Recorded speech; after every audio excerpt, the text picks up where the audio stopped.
ज्ञान का मनन निध्यासन जिसका चलता है उसी के अंदर से प्रश्न भी उत्पन्न होता है। आप लोग सोचते हो कि आपके अंदर प्रश्न उठते ही नहीं है, इसका मतलब आप ब्रह्म ज्ञानी हो चुके हो। लेकिन ज़रूरी नहीं है कि आप ब्रह्म ज्ञानी हो गए, आपके लिए जगत मिथ्या हो गया, आपका मैं मेरा समाप्त हो गया, तब आपके अंदर से कोई प्रश्न नहीं उठ रहा।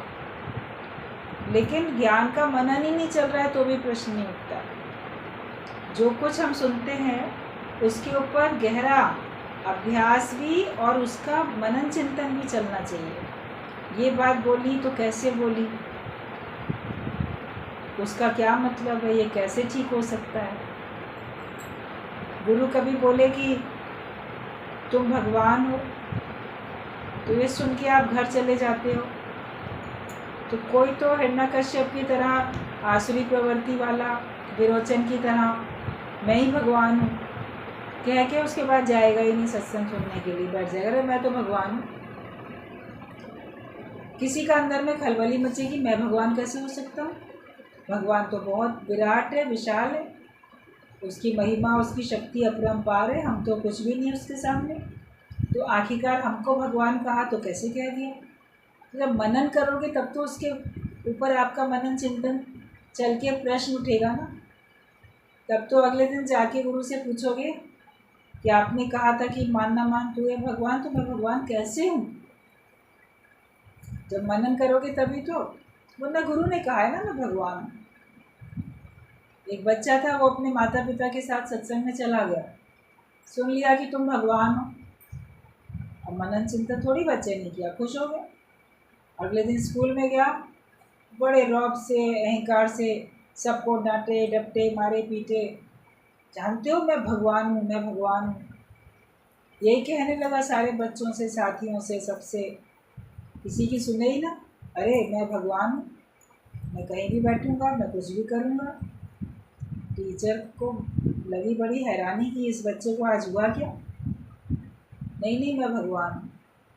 छुट्टी हुई, जब उस बच्चे को लेने के लिए उसके पेरेंट्स आए तो उसने कहा ये बच्चा आज सारा दिन ऐसे बोलता रहा, सबको सताया, सबको सहपाठियों को मारा पीटा, अपनी चलाई इसने कि मैं भगवान हूँ, ये कैसे। तो कौन सी जगह पे इसको लेके गए थे। गुरु ने कहा है कि तुम भगवान हो इसलिए मैं भगवान हूँ। तो माता पिता ने कहा कि हाँ कल हम सत्संग में जाते हैं, गए थे, इसको भी ले गए थे, छुट्टी थी इसको भी ले गए थे। लेकिन ऐसा कैसे बच्चे को सिखा दिया, जाके आज बोल के आओ। अब अगले दिन, उस दिन फिर गुरु के पास लेके गए उस बच्चे को उसके माता पिता। बोले आपने कहा था मान ना मान तू है भगवान, तो ये तो पूरे स्कूल में बहुत शैतानी की। गुरु ने पास बुलाया बच्चे को और कहा कि देखो, जब हमने कहा कि तुम भगवान हो तो सभी लोग सुन रहे हैं ना, सभी तो भगवान है, तो तुम अकेले भगवान थोड़ी हो। तुमने केवल अपने आप को भगवान मान लिया, और जो बच्चे हैं साथ के तुम्हारे साथी हैं वो लोग क्या हैं फिर। अगर तुम भगवान हो तो वो लोग भी तो भगवान हैं, शरीर थोड़ी भगवान होता है। तुम भगवान कैसे हो, कैसे कहते हो अपने को भगवान हो। बस सुन लिया कि मैं भगवान हूँ तो बस तुम ही भगवान हो क्या। ऐसे बच्चे को फिर उस तरीके से गुरु ने समझाया कि भगवान के अलावा दूसरा कोई नहीं है, तुम ही भगवान हो, तो सब भगवान है। तो हर एक को तो भगवान करके देखो, हर एक को तो भगवान जान के आदर मान सम्मान दो। तो सुन लिया लेकिन उसके ऊपर विचार नहीं किया कि मैं भगवान कैसे हूँ। तो ये तो एक एग्जाम्पल है, दृष्टांत है कि कैसे हूँ भगवान। मनन करना चाहिए, लेकिन किसी भी पॉइंट को लेके, जो भी ज्ञान में वाणी चलती है, जो भी पॉइंट्स चलते हैं, उसके ऊपर हमारा ऐसे मनन चलना चाहिए कि आखिर ये बात गुरु के मुख से निकली कही तो उसके पीछे उसका आशय क्या है, उसकी इंटेंशन क्या है, वो समझाना क्या चाहता है, और क्या हमको पूरी तरह से ज्यों का त्यों समझ में आया है। तो मनन करोगे तो आपको या तो उसका समाधान मिल जाएगा, आपको उत्तर मिल जाएगा, आपको संतुष्टि मिल जाएगी, लेकिन नहीं तो प्रश्न भी उठेगा।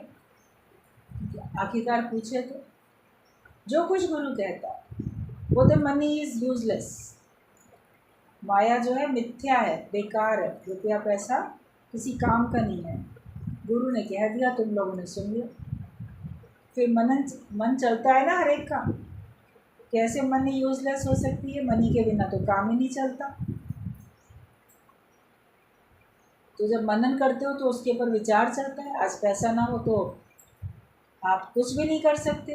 खाना पीना, रहना, कपड़ा, कुछ और घूमना, बीमार हो तो इलाज में खर्च होना, पैसा नहीं होगा तो कैसे करेंगे? और फिर नहीं कर पाएंगे तो बोलेंगे पैसा होता तो हम ऐसा कर लेते। तो आवश्यकता तो लग रही है, तो गुरु ने कैसे कह दिया कि यूजलेस है? तो मनन चले तो प्रश्न उठे तो आप अगले दिन पूछो। उसी समय मनन चल रहा है तो सत्संग के बाद पूछो कि आपने तो ये कहा लेकिन ये हमको लग रहा है ऐसा कैसे है। तो जब तक उसका आप विचार नहीं करोगे, मनन नहीं करोगे, तब तक आपके अंदर प्रश्न उठेगा नहीं। कोई भी पॉइंट हो सकता है, लोकारीत का हो सकता है, मनी यूजलेस का हो सकता है, कर्मों से माया से छूटने का कोई भी पॉइंट हो सकता है। सत्संग में तो बहुत सारी बातें चलती हैं। हर दिन आप नया नया तरीके से नया नया अनुभव लेते हो ज्ञान सुन के। तो इसके लिए ज्ञान सुनने के बाद श्रवण, मनन और फिर निध्यासन। सुनना भी ज़रूरी, उसके ऊपर मनन करना भी ज़रूरी, और फिर सही तरीके से उसका जो हल निकल के आए उस पर अपनी स्थिति बनानी भी ज़रूरी। दुविधा में नहीं बैठ जाओ, आधा अधूरा ज्ञान लेके भी नहीं बैठ जाओ। आप अपना मनन चिंतन अवश्य करो, तभी आपकी स्थिति बनेगी। वरना सुन के तो सब सुना देते। छोटे बच्चे भी स्कूल में जो सुन के आते हैं आपको सुना देते हैं, पोयम सुना देंगे, लेसन याद करके सुना देंगे, एग्ज़ाम में पास भी हो जाएंगे, और उसके बाद फिर वो आपसे भूल भी जाएगा। बच्चों से भी भूल जाता है। अभी आपको याद भी नहीं होगा कौन सी क्लास में कौन सा आपने पढ़ाई पढ़ी थी, उसमें क्या कोर्स था, क्या सिलेबस था, क्या प्रश्न आए थे, क्या आपने उत्तर दिए थे। याद है किसी को? पहली क्लास से लेके जितनी पढ़ाई आप पढ़ के आए हो, हाई स्कूल में कौन से पेपर थे, क्या नाम थे, क्या उनका सिलेबस था, इंटर में क्या था, तो बीए में क्या था, तो एमए में क्या था, जितनी भी जिसने पढ़ाई की है, पढ़ते समय तो बहुत पक्का पढ़ा था, याद भी किया था, एग्ज़ाम भी दिया था, अच्छे नंबर से पास भी हुए थे। मगर आज कहाँ उसके बारे में याद है, क्योंकि वो पढ़ा, पास हो गए, पास होने के लिए पढ़ा, डिग्री लेने के लिए पढ़ा और छोड़ दिया। उसके बाद उसके ऊपर मनन तो नहीं किया ना, तो याद नहीं रहता। और जो स्कूल में पढ़ाने वाली टीचर्स होती हैं, चूँकि वो उसी अभ्यास में रहती हैं, टीचर्स शिक्षक उसी अभ्यास में रहते हैं, बच्चों को वो पढ़ाते रहते हैं, तो उनको हमेशा याद रहता। अगर वो उस फील्ड में नहीं होते तो उनको भी नहीं याद होता। ज्ञान भी अगर हम अपने व्यवहार में लगाते हैं और इसी फील्ड में सत्संग के ही दायरे में रहते हैं तो उनको याद रहता है। अगर आप सुन के फिर छोड़ दो, फिर माया में चले जाओ, तो ये भी आपसे भूल जाता है। और शायद स्मरण आपने रखा हो, थोड़ा सा स्मृति में हो, थोड़ा सा याद भी हो, लेकिन समय आने पे उसका प्रभाव नहीं पड़ता। याद तो भले आपको आ जाता है लेकिन उस पर स्थिति नहीं बन पाती। आप उतार चढ़ाव जीवन के जो आते हैं उसमें विचलित हो जाते हैं, क्योंकि आप सत्संग के दायरे में नहीं रहते। जो नियम से सत्संग के दायरे में अपने को रखता है उसी का ज्ञान पक्का रहता है। तो अपने को रोज़ सत्संग के दायरे में भी रखो, और जो सुनते हो उसके ऊपर विचार भी करो, और फिर विचार करके जो गुरु का मतलब है बताने का, जैसा गुरु हमारा जीवन बनाना चाहता है वैसे ही हमको बनाना भी। तो ज्ञान का मनन जिसका चलता है उसी के अंदर से प्रश्न भी उत्पन्न होता है, और फिर दिनों दिन उन्नति भी होती है, क्योंकि प्रश्न करोगे तो उसका उत्तर मिलेगा, तो आपकी उन्नति होगी और आपकी स्थिति बनती है। आप उसके ऊपर अपना पूरा, जैसे कि ज्ञान पक्का करके अपना व्यवहार में उसको ले आते, पूरा पक्का कर देते। मर्यादा का सही अर्थ है मर के चलना। लोग कहते हैं ना हम तो बड़ी मर्यादा करते हैं, तो मर्यादा में क्या होता है, मर के चलना पड़ता है। अपने को चुप रखना पड़ेगा, झुकना पड़ेगा, गलती ना हो तो भी सर झुकाना पड़ेगा। जहाँ जा देखो लड़की ससुराल में जाके मर्यादा करती है तो उसको मर के तो चलना पड़ता है। ऐठ के चले तो सबकी प्यारी नहीं बन सकती या वहाँ निभाव नहीं हो सकता, 4 दिन में छोड़ के अलग हो जाए। अगर निभाना है तो उसको मर्यादा करनी पड़ती है ना, कहीं पर भी।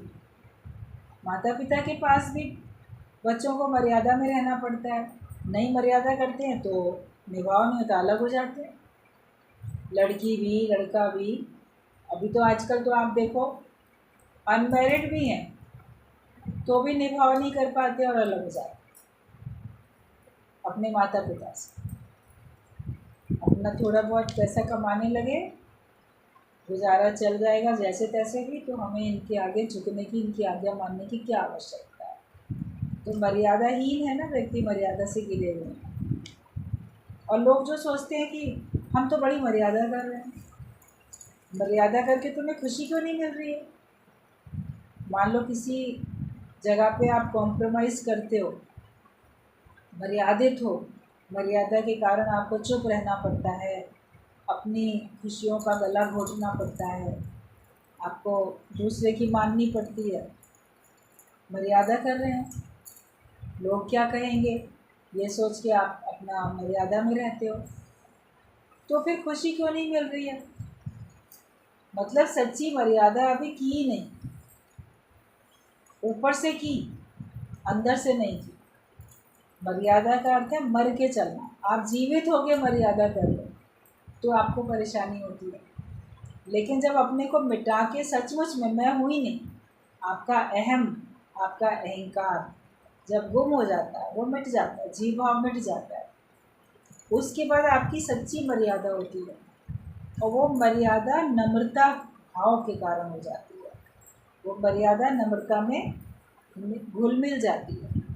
आपके व्यवहार में ही मर्यादा आ जाती है, आपके व्यवहार में ही नम्रता आ जाती है। आप हर एक की प्रसन्नता का ख्याल रख सकते हो, किसी के भी दिल को आप नहीं दुखाओ, पशु पक्षी के भी दिल को आप नहीं दुखा सकते, मनुष्य की तो बात छोड़िए। तो जो अपने को मिटा के चलेगा वही सच्ची मर्यादा कर सकेगा, और तभी उसको सच्चा आनंद भी मिलेगा। तभी बोला गया मरने ते ही पाइए पूर्ण परमानंद। कबीरदास की बात है ये। कबीर ने कहा है जिस मरने ते जग डरे वो मोको आनंद। जिस मरने से जगत डरता है वो मेरे को आनंद है, क्योंकि मरने ते ही पाइए पूर्ण परमानंद। पूर्ण परम आनंद की प्राप्ति मरने के बाद ही होगी। तो शरीर तो हर एक के मरते ही है, तो उससे उनको पूर्ण और परम आनंद की प्राप्ति थोड़ी होती है। लेकिन ज्ञान से जो अपने को मिटाता है वो सच्चा मरना होता है। ऐसी मरनी मर चलो जो बहुर जन्म ना हो, वरना तो शरीर मरा तो दोबारा जन्म लेगा। तो असली मरना वो है जिसमें दूसरा जन्म ना हो। वो तो ज्ञान से आप जब अपने को गुम कर देते हो, जीव भाव आपका समाप्त हो जाता है, ब्रह्म भाव प्रकट हो जाता है, वो सच्चा मरना होता है। उसमें आपको परम आनंद की प्राप्ति होती है। फिर आप मर्यादा भी करते हो, मर्यादा करते हुए मर्यादा में बंधते भी नहीं, मर्यादा करते हुए मर्यादा से ऊपर उठे रहो।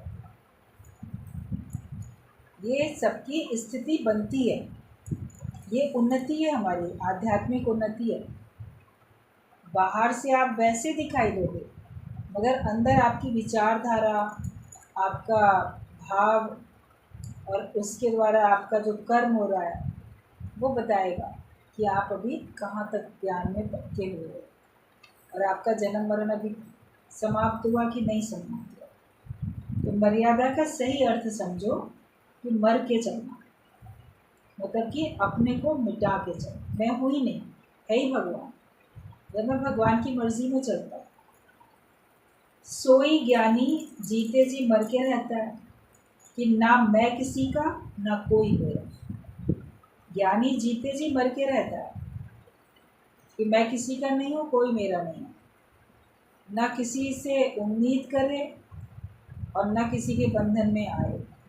नहीं वो किसी के बंधन में आता, नहीं जन्म पाता, नहीं कष्ट उठाता, दुख भी नहीं उठाता है, जन्म मरण के चक्कर में भी नहीं आता, क्योंकि वो ये समझ गया है कि मैं भी किसी का नहीं हूँ और कोई मेरा भी नहीं। वरना हम तो सबके बनते हैं, हमारा कोई नहीं बनता, या मेरे तो इतने सारे हैं, मैं भी नहीं हूँ और मेरा भी नहीं। जिसने मैं मेरा मिटा दिया वही मर के चल सकता है। जब मैं ही नहीं हूँ तो फिर उसके बाद वो क्या लोकारित करेगा, फिर वो क्या काम करेगा? मर्यादा में तो रह रहा है, क्योंकि अपनी मैं को मिटा के रहता है। उससे जो भी कार्य होता है मर्यादा में रह के होता है, मर्यादा से गिरा काम नहीं करता ज्ञानी। कभी भी किसी ब्रह्म ज्ञानी को मर्यादाहीन आप नहीं कह सकते, वो मर्यादा से गिरा हुआ नहीं होता, ऊँट पर ऊंचा उठा हुआ होता। तो इस वजह से कई बार उससे आपको बाहर की लोकारी नहीं भी होती हुई दिखती। लोग तो अपने दिखावे के लिए काम करते हैं, लोग क्या कहेंगे, या लोगों में मेरा नाम हो, मेरी ख्याति हो, मेरी यश कीर्ति हो, दूसरों की निगाह में मैं अच्छा बन जाऊँ, ये सोच के काम होता है संसार वालों का। तो ज्ञानी किसी की निगाह में अच्छा होने के लिए काम नहीं करता, उसको जो अंदर से चीज़ सही लगती है वो करता है, किसी को अच्छा लगे ना अच्छा लगे, और उसके द्वारा दूसरों का भला होता है या प्रसन्नता भी मिलती है, तो उसमें वो एहसान नहीं डालता कि मेरे कारण से इसको ज्ञानवान हुआ, ये ज्ञान मिला, या मैंने इसका दुख दूर किया, मेरे कारण से इसको इतनी उपलब्धि हो गई। किसी भी फील्ड में वो एहसान नहीं करता किसी के ऊपर, उसको करना होता है अच्छा कार्य, बुरा कार्य तो करता ही नहीं, तभी ज्ञानी है। तो उससे होता रहता है, परमात्मा की मर्जी से उससे अच्छे अच्छे कार्य होते रहते हैं। तो वो जब ये सोचता है ज्ञानी, जीते जी मर के रहता है कि ना मैं किसी का ना कोई मेरा, तो इसीलिए सांसारिक मर्यादाएं उससे हो नहीं पाती, सांसारिक मर्यादाएं नहीं हो पाती, वो सांसारिक मर्यादाओं से ऊपर हो जाता है। हो भी जाए तो भी ठीक है, नहीं भी हो जाए तो भी ठीक है। गुरु लोगों का आदर्श देखा करो, ब्रह्म ज्ञानियों की जीवनी पढ़ो सुनो, उन्होंने किसके लिए अपना जीवन दिया, किसकी परवाह की, क्या उन्होंने जगत को संदेश दिया, ये सब जब आप देखोगे तो आप जानोगे कि मर्यादा करते हुए भी मर्यादा नहीं की और कभी नहीं भी की। ज्ञानी करे या ना करे, है स्वार्थ के बिना, उसका अपना कोई स्वार्थ नहीं है, और उसको कोई क्वेश्चन नहीं कर सकता कि तुमने ये मर्यादा क्यों नहीं की। अगर वो कुछ मर्यादा का कार्य करता हुआ, लोकारी का कार्य करता हुआ दिखता भी है तो लोग बल्कि उसके शुक्राने गाते हैं कि चलो बहुत खुशी की बात है, तुम हमारे दुख सुख में शामिल हो गए, आ गए, शादी ब्याह में चले आए या किसी और कारण से कहीं चले गए, तो उसके जाने से लोगों को खुशी मिलती है। लेकिन वो किसी मर्यादा के वशीभूत होकर नहीं जाता, क्योंकि वो अपने को गुम करके बैठा है और उसको किसी से कुछ भी चाहिए नहीं। तो सांसारिक मर्यादाएं उससे नहीं हो पाती हैं। बाकी ज्ञान की मर्यादा से भी वो बाहर नहीं है। ज्ञान की मर्यादा है, अभी सब सत्संगी हो, ज्ञानवान हो, तो आपको उसके हिसाब से चलना पड़ता है। पहले जगत की काम, जगत की बातें, उसमें लोग क्या कहेंगे, और अभी तो आपके ऊपर और बड़ी मर्यादा है कि अब मैं सत्संग में कदम बढ़ा चुका, तो अब लोग क्या कहेंगे, अब मेरे ऊपर ये सत्संगी का चोला पड़ गया, ये राम नाम की चादर पड़ गई। जैसे सन्यासी का चोला कोई पहन ले और सांसारिक कार्यों में उसको आप देखो तो वो लोग है ना, सन्यासी होकर ऐसा क्यों करना, सन्यासी होकर चोरी की, झूठ बोला या कोई और काम किया गलत, तो उस चोले को बदनाम किया ना, क्रोध किया, चोले को तो बदनाम किया। तो ये ज्ञान की मर्यादा में ज्ञानी रहेगा, सावधानी रखेगा कि ऐसा मेरे से कोई काम ना हो जिससे सत्संग के ऊपर लांछन लगे, गुरु के ऊपर लांछन लगे। कहते ना अपने को लज्जित करो ना गुरु को लज्जित करो। ऐसा कोई भी काम हमारे से नहीं होना चाहिए, मन से भी नहीं हो। मन के तो तुम ही साक्षी हो, तुम्हारे मन में जो विचार चलते हैं उनको तुम ही जानते हो, लेकिन मन में भी कुछ ऐसा नहीं आना चाहिए जिससे तुमको शर्मिंदगी हो कि देखो ब्रह्म ज्ञानी को तो ऐसा नहीं सोचना चाहिए था, मैं क्यों सोच रहा हूँ। और वाणी भी ऐसी बोलो कि ब्रह्म ज्ञानी को तो ऐसा नहीं शब्द निकालना चाहिए, मैं क्यों निकालने जा रहा हूँ ऐसा शब्द। शरीर से कर्म भी ऐसे नहीं करो जो ब्रह्म ज्ञानी के ऊपर शोभा ना देते। ये मर्यादा तो ज्ञानी की रहती है, वो गुरु की मर्यादा में रहता है। गुरु को हमेशा सर्वोपरि समझता है, आगे समझता है, हमेशा गुरु की आज्ञा में चलता है। कभी शास्त्र पढ़ो, ग्रंथ पढ़ो, तो उसमें गुरु का धर्म और शिष्य का धर्म क्या है ज़रा पढ़ो, कभी निकालो, कहीं किसी लाइब्रेरी में जाओ, कहीं पढ़ो, तब मालूम पड़ेगा कि अगर आप शिष्य भी बनते हो तो आपका क्या धर्म होता है, आपको कौन सी गुरु की मर्यादा में रहना पड़ता है, आज्ञा में कैसे चलना पड़ता है। उस दिन लोग गुरु की अग्नि पूछ रहे थे ना, तो गुरु की आज्ञा में हमें चलना है, हमको उस पर पलट के सवाल जवाब नहीं करने। सवाल जवाब दो करे तो मुंडो बिथा जाए, बोली बात होती है। गुरु से तुम बहस करोगे, सवाल जवाब करोगे, तो काल तो तुमको पूरा तुम्हारा शीश पकड़ के तुमको भूत डालेगा, जन्म मरण के चक्कर में तुमको जाना पड़ जाएगा। एक तरफ से सवाल करते हो, फिर उल्टे जवाब भी देते हो। तो गुरु की मर्यादा भी तो होती है, ज्ञानी को उसमें चलना पड़ता है अंत तक, श्रद्धा विश्वास रख के और नम्रता भाव से प्रेम की वाणी बोलनी पड़ती है। बहुत गुरु की आज्ञा में भी हमें चलना, उसमें आपको अपना नुकसान होता हुआ दिखे तो आप सोचो क्या वास्तव में मेरा नुकसान है, वास्तव में तो मेरा नुकसान नहीं है। तुम्हारे मन को मोड़ने के लिए कभी गुरु कोई आज्ञा देगा, थल्ला बनाओ थल्ला बिगाड़ो, मन को मोड़ने की बात थी, कब तक बनाएंगे कब तक बिगाड़ेंगे। तो प्रसन्नता से कार्य करता रहेगा कि मैं तो गुरु की आज्ञा मान लो।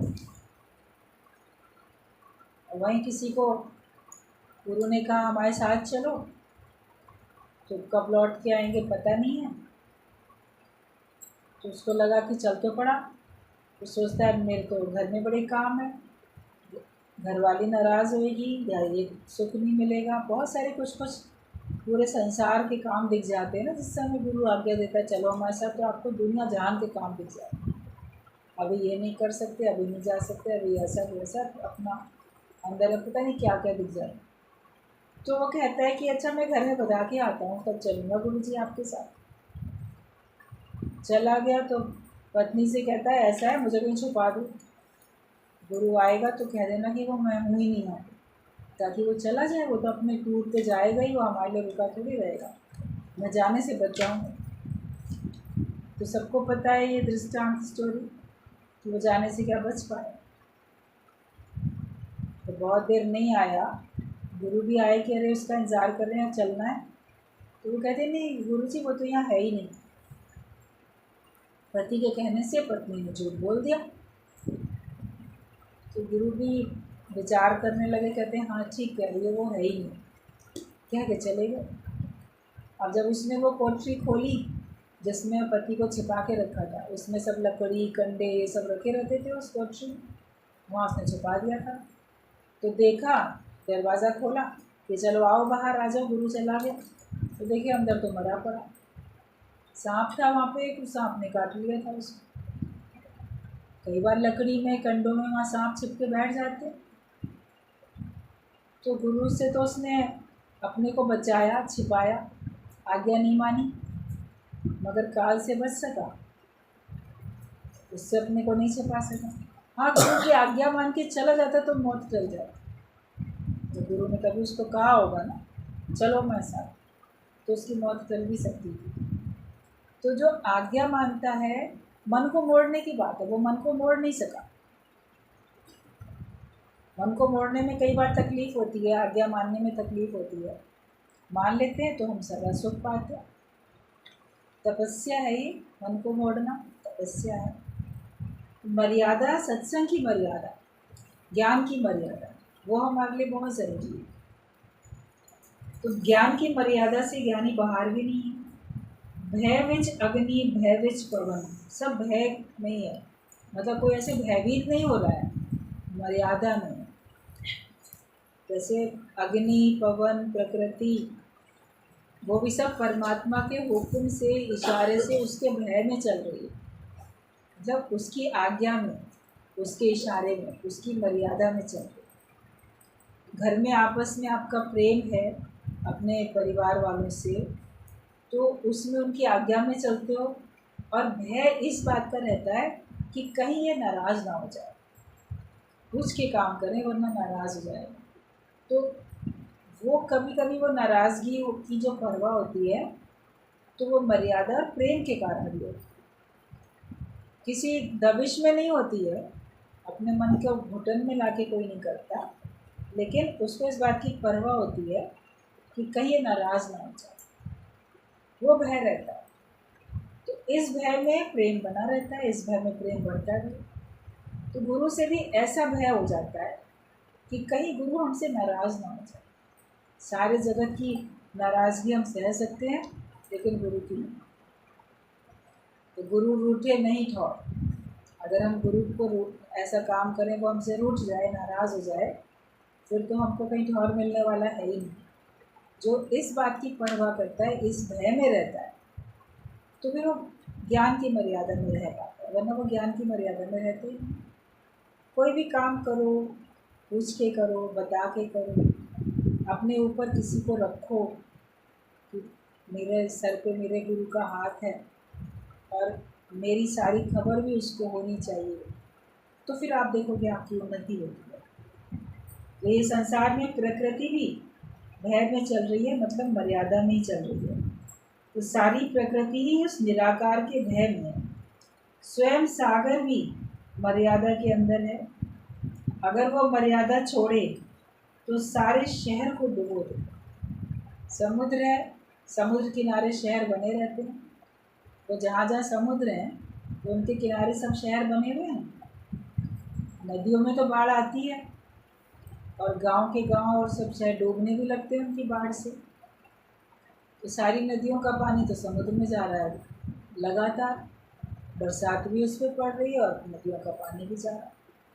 मगर तो भी आप देखो, समुद्र फिर भी मर्यादा में रहता है। कभी इत्तफाकन ऐसा होता है, प्राकृतिक आपदा कोई आती है, सुनामी, लहरें, कोई ऐसा आया जो अपने वो किनारों से आगे बढ़ता है समुद्र, वरना हमेशा थोड़ी, वो तो उसके रहते ही रहते हैं। कभी कोई तूफान वगैरह कभी किसी कारण से आते तो आते रहते, वरना तो कितनी भी नदियों में बाढ़ आए, समुद्र में बाढ़ नहीं आती, उसमें तो पानी रोज़ इतना आता रहता है, क्योंकि वो भी मर्यादा है। तो हमको भी निराकार परमात्मा की, साकार गुरु की, ज्ञान की सब मर्यादा में हमको रहना है। तो समुद्र भी अगर मर्यादा छोड़ दे तो सारे शहर को डुबो दे। ऐसे ही ज्ञानी भी भीतर बाहर आत्मा जानकर कभी उच्छृंखल नहीं होता है। वरना क्या होता है, बहुत ज़्यादा कई लोग बहुत चंचल हो जाते हैं और ऐसे उद्दंड हो जाते हैं चंचल कि फिर मर्यादा भी भूल जाते हैं। हमेशा अपने को मर्यादा में रखो ज्ञान की, कभी भी हमसे व्यर्थ की चंचलता, उच्छृंखलता नहीं होनी चाहिए। अपने को बाहर भीतर से आत्मा जानो, अंदर से भी मैं आत्मा हूँ और बाहर से भी। ये नहीं कि बाहर से तो हमारा फलाने के संगे रिश्ता है ना, हंसी मजाक कर रहे हैं, तुम करो तुम हंसी मजाक, तुम्हारा क्यों रिश्ता नाता है बाहर से भी। बाहर से भी सबको भगवान जान के देखो, अपने को भी भगवान जान के रखो। व्यर्थ की हंसी मजाक में क्यों पड़ोगे जा। बाहर से भी तो आपका भीतर बाहर एक होना चाहिए ना। अंदर से ज्ञानवान हो तो बाहर से भी आप ज्ञानवान ही होके तो रहोगे। बाहर से अज्ञानी जैसा बर्ताव क्यों करोगे। कोई चंचलता नहीं, व्यर्थ का कोई हंसी मजाक नहीं। ज्ञानी अपने आत्म बल में ही रहता है। कभी कभी क्या होता है, किसी महफिल में मनुष्य बहुत ज़्यादा चंचल हो जाता है और भूल जाता है, तो बहुत कुछ ऐसा हरकतें, बोलना सब करने लग जाता है कि जो शोभा नहीं देती है। अति की तो कोई भी चीज़ अच्छी नहीं होती। तो इसके लिए हमेशा मर्यादा में रहो। व्यर्थ की ना चंचलता रहे, ना व्यर्थ का हंसी मजाक, और अपने आत्मबल में ही रहो। बाकी ज्ञानी सांसारिक बंधनों से आज़ाद है। वो किसी प्रकार के बंधन में नहीं है, वो उससे आज़ाद है और सब हालतों में सम रहता है। जो भी ज्ञानी होता है वो हर हालत में समान भावना में रहता है, अपनी बहुत नहीं चलाता। बच्चे अपनी बहुत चलाते हैं, थोड़े जवान हो जाते हैं तो अपनी बहुत चलाते हैं, और माता पिता मोह के कारण से उनकी बातों को, फरमाइशों को पूरा करते जाते हैं। अब बच्चों के अंदर तो इतनी समझ नहीं है ना जितनी तुम्हारे में। उनको समझाओ, अभी बात चल रही थी, संतोष में रहना है, प्रारब्ध पे विश्वास करना है, एम्बिशंस भले रखो, अच्छी अच्छी ख्वाहिशें होनी चाहिए, ऊंचा उठने की तमन्ना होनी चाहिए, लेकिन उसमें आप अपना स्टेटस, अपनी स्थिति, अपनी सामर्थ्य भी तो देखो। अब कोई बोले कि मैं तो ये बनना चाहता हूँ, वो बनना चाहता हूँ, तो तुम अपनी सामर्थ्य भी तो देखो। उतने ही पाँव फैलाओ ना जितनी तुम्हारे पास चादर है। चादर से बढ़ के तो पैर नहीं फैलाओगे। व्यर्थ में हमको ये कोर्स करना है, हमको ये सीखना है, हमको वो करना है, बच्चे फरमाइश करते रहते हैं, पेरेंट्स भी उनकी पूरी करते रहते हैं मोह के कारण से। अब वो उनके किसी काम भी नहीं आती है, या तो उससे उनका कैरियर बनना हो, काम में आए, वो भी नहीं होता है। और कई बार पता नहीं कहाँ कहाँ से कैसे कैसे मनुष्य दूसरों के चक्कर में फंस भी जाता है, किसी जाल में भी फंस जाता है। जो हमारे लिए उचित है, वास्तव में जिसमें हमारी उन्नति होनी है, वो है ब्रह्म ज्ञान। ब्रह्म ज्ञान से ही हमारी उन्नति होगी, उसी से हमको आत्मसंतोष मिलेगा। तो हमें पहले ज्ञानवान बनना है। संसार की पढ़ाई पढ़ते हुए भी बच्चों को ज्ञानवान बनना है, और अच्छा सुसंस्कारी व्यक्ति बनना है। संस्कार तो अपने अंदर में आए, संस्कार आते नहीं है अंदर में। जो भी अपने धर्म में बहुत सारे संस्कार बोले गए हर मौके पे, मतलब कि अच्छाई हमारे अंदर भर जाए, मर्यादा हमारे अंदर हो जाए, और हम मर्यादित रह के काम करें, ज्ञानवान होके काम करें। तो वो तो सिखाओ बच्चों को, खुद भी सीखो, उनको सिखाओ, और उनको वास्तविक स्थिति से अवगत कराना चाहिए कि हमारी स्थिति ये है, हमारी कंडीशन ये है, हम तुम्हारे ऊपर इतना पैसा खर्च कर सकते हैं, या तुम्हारे लिए ये कर सकते हैं। हर एक माता पिता अपनी सामर्थ्य से बढ़ के काम करता है अपने बच्चों के लिए। बच्चों को भी उसमें संतोष रखना चाहिए, उसमें सब्र रखना चाहिए। जैसा है आप उसी में अपने को मजबूत बनाओ। जो भी पढ़ाई माता पिता के द्वारा आपकी हो गई, हिंदी मीडियम में पढ़े कि इंग्लिश मीडियम में पढ़े, गांव में पढ़े कि शहर में पढ़े, जहाँ भी आप पढ़ सकें, उस पढ़ाई को पढ़ के आप कोई अच्छी जगह पे कोई भी आप नौकरी ले सकते हो, कोई भी काम कर सकते हो, या कोई भी आप ऐसी कला सीख के अपना सा छोटा सा कोई उद्योग लगा सकते हो। और उसके बाद आपकी मर्ज़ी, आप कितनी भी एम्बिशंस रख लो ऊंचा उठने के लिए, उसमें कोई मना नहीं होती। आप पूरी एक फैक्ट्री बना लो, 1 की 10 बना लो, कोई गुरु मना नहीं करेगा। जितना आप कर सकते हो आप बिल्कुल करो, मगर उसमें साथ साथ तुम्हारी प्रारब्ध आड़े आएगी। भाग्य में होगा तभी हो पाएगा, भाग्य में नहीं होगा। चाहते तो बहुत लोग, मनुष्य बहुत चाहता है, मगर उसकी चाहत जब तक भगवान भी ना चाहें तो पूरी नहीं होती। भगवान भी चाहता है तो पूरी होती।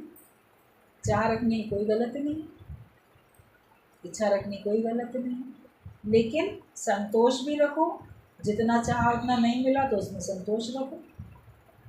मैं इतने परसेंट नंबर लाना चाहता था, इतने नहीं आ पाए, चाहा तुमने, उतनी पढ़ाई की नहीं आए तो संतोष रखो, आगे के लिए मेहनत करो। और मैं ये बनना चाहता था, मैं ये नहीं बन पाया, तो जो बन पाए उसमें संतोष करो, प्रारब्ध के ऊपर भरोसा रखो। एफर्ट कर सकते हो तो आगे आगे एफर्ट भी करते चले जाओ। अपने को कम से कम हमको ज्ञानवान बना के ज़रूर रखना। ज्ञानी ने ही सचमुच जीने का आनंद उठाया है। जीने का आनंद ज्ञानी ही प्राप्त कर पाता है। अज्ञानी व्यक्ति को जितना मिलता है वो उसमें असंतुष्ट रहता है, उसमें कभी उसको संतोष नहीं होता। तो हर हालतों में ज्ञानी सम रहता है, और सांसारिक बंधनों से वो आज़ाद रहता है। अपने को हर हालत में सम अवस्था में रखता है। जो है जैसा है मैं उसमें खुश हूँ, सब्र संतोष में रहना सीख जाओ और पहले अपने को ज्ञानवान बनाओ। ये सब कुछ भी आपको मिलता है, संसार का कुछ भी, धन दौलत पदार्थ पद जो कुछ मिलता है, ये तो सबको पता है ना छूटने वाला है। आज मिटे या कल मिट जाए, आज नहीं रहेगा कल नहीं रहेगा। 2 दिन की ज़िंदगी 2 दिन का मेला, ये तो सभी जानते। तो हम ज्ञानवान होके तो रहें। सदा रहने वाला जो सुख है, सदा रहने वाला जो आनंद और शांति है, सदा रहने वाला जो धन है, उसकी तरफ निगाह करो, उसको समझो और उसको पाने के लिए पुरुषार्थ करो। बच्चों को भी उसी को पाने के लिए पुरुषार्थ करना सिखाओ। मर्यादा में रह के, मर्यादित रह के सही तरीके से धन कमाना सिखाओ। वरना ठगी करके, झूठ बोल के तो सारी दुनिया आजकल बहुत कमा। गलत फ़ोन कर देंगे, कोई कुछ करेगा, आपको बातों में ले लेंगे। कितने क्राइम हो रहे हैं इसमें, देख रहे हो ना आप सब लोग। मोबाइल के ज़रिए, इंटरनेट के ज़रिए उनके फ़ायदे हैं तो उनका मिसयूज़ भी तो लोग कर रहे हैं। तो वो हमें सावधानी रखनी है, वरना सावधानी हटी तो फिर दुर्घटना घटी।